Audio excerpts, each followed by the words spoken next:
Ny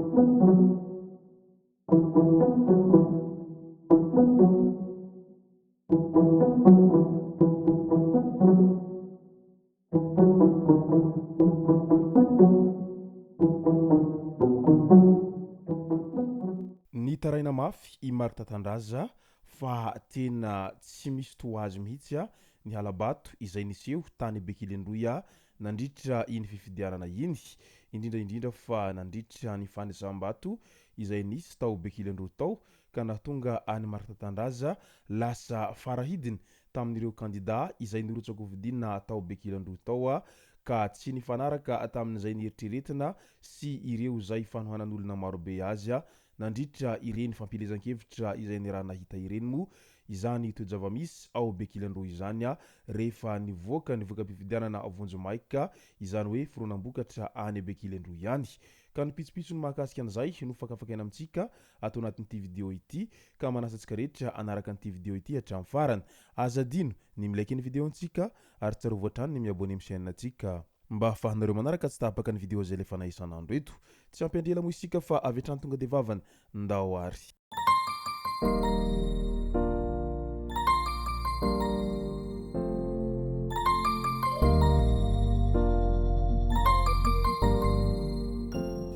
ny tonga tsy miarahaba hono ny namantezitra ka dia faly miarahaba isika rehetra mpanaraka tsy tapaka n'ity chaîne ity ny tenako amin'ity androandroany ity araka nefa natsipoko tery am-piantohana dia ny mahakasika ny fironam-bokatra any Bekilendoha izay nitarika ny fidinana an-dalambe ho an'ireo olona izay mpanohana Tandraza no imadimadisantsika ato anatin'ity vidéo ity fa milohan'izay dia andao aloha resantsika ireto tsara ho fantatra manaraka ireto anteny miaram-pirenena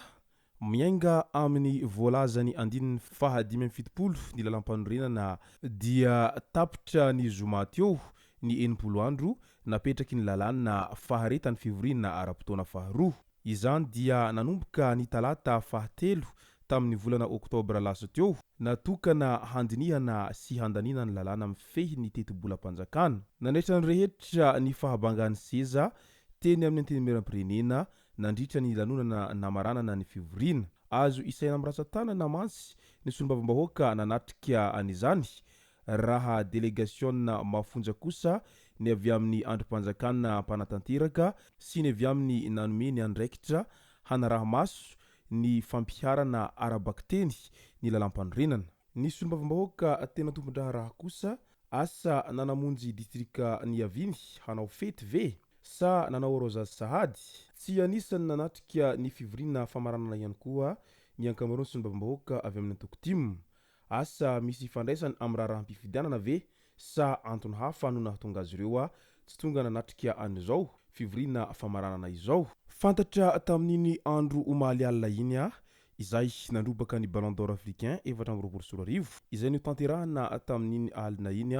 tao amin'ny lapan'ny congrès Movenpick tao Marrakech Maroc izany lanonana fanolorana ireo amboara ho an'ireo mpilalao mendrika hahazo izany ho an'ity taom-pilalaovana 2024 ity amboara misa 510 no hozaraina amin'ireo mpilalao baolina kitra afrikanina lahy sy vavy nandritra n'izany anisan'izany i Achraf Hakimi izay ao amin'ny ekipirenena marokianina sady mpilalao ny PSG moa no voatonon'ireo mpitia baolina kitra mety handrobaka an'izany baolina volamena afrikanina izany teo ihany koa ny Victor Osimhen izay mpilalao nigerianina no nahazo izany teo amin'ny sokajy lehilahy tamin'ny taona 2024 raha tsy ahivina ny tantara fa tsy izay anefa no nisy teo amin'ny ireo mpilalao lehilahy fa lasany Lukman izany amboarana baolina volamena izany ho an'ny mpilalao izay tena mendrika tamin'ity taom-pilalaovana 2024 ity noho ny ezaka rehetra izay vitany satria tena namiratra ny lehilahy na tamina Ligue des Champions izany na tamina ekipirenena nigeriana ka izany no nahatonga any Lukman nahazo an'izany amboara volamena ho an'ny baolina kitra afrikanina izany andao amin'izay ho resantsika ny eo ny mahakasika ny Marta Tandraza sy ny olana lehibe izay mahazo azy any Bekilendoha ihany amin'izao fotoana izao mitaraina mafy i Marta Tandraza amin'izao fotoana izao fa misy ireo kandida izay TGV nefa dia nivadika palitao ka lasa niaradia amin'ny siteny randranasolo ny aiko ndray hoy izy satrany. Tsy azo ekena ny zavatra tahaka an'izany hoy izy ary tsy tokony notohana ny fitondram-panjakana intsony io ilay olona voalaza ny tantandraza io satria olona efa mivadibadika palitao ary izay indrindra no isany nahatonga azy somary nisy fisalasalana teo amin'ny antoko TGV ny hanolotra azy tao Bekily Androy tao. Manoloana an'izany rehetra izany moa dia nanao antsoavo amin'ny fitondram-panjakana i Mark Tatandraza mba tsy hanaiky ny zavatra tahaka an'izany. Etsy ankilan'izay ihany koa dia nilaza i Mark Tatandraza sy ireo solon-tenany nandritra n'iny fifidianana iny izay niparitaka manerana ny Bureau de vote moa tamin'izy ireny fa tena tsy misy toazy ny halabato izay niseho tany Bekily Androy indrindra fa amin'ireo fokotany izay somary ambanivohitra ireo tahaka ny natao ohatran'ireny hivarotra voatabia eny an-tsena ireny hoy Tatandraza ny halabato izay nataon'ireo kandida izay nifanaraka tamin'ireo seho fokotany sy ireo rehetra mpiandraikitra an'izany tany an-toerana satria mantsy raha ohatra misy mpandatsabato 200 ao anatin'ny bureau-mpifidianana anankiray